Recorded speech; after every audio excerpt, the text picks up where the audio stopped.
సరస్వతి దేవి. మన చదువుల తల్లిగా మనం దేవిని కొలుచుకుంటాం. వస్త్రం మనం సమర్పించి పూజిస్తూ ఉంటాం.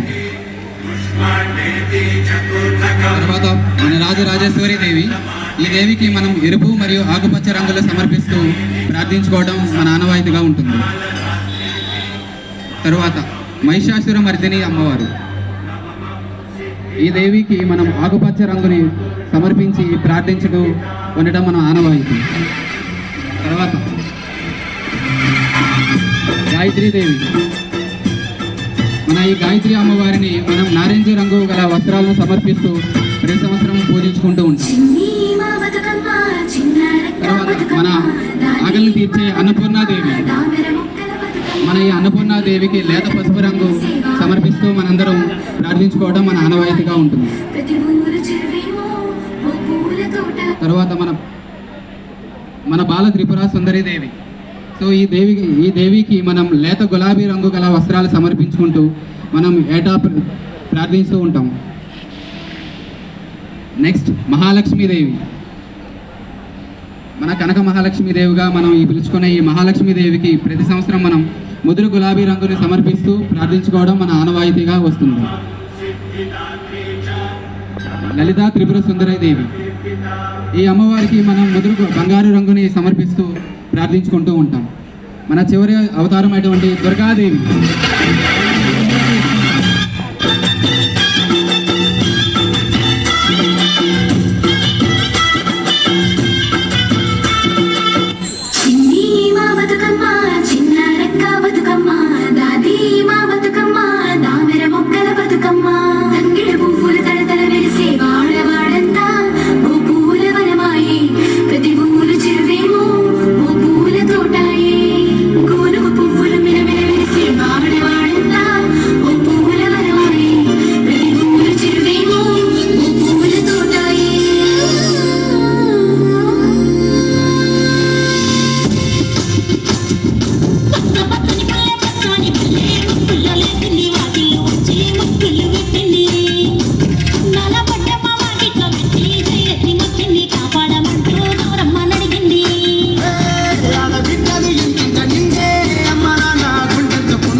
బతుకు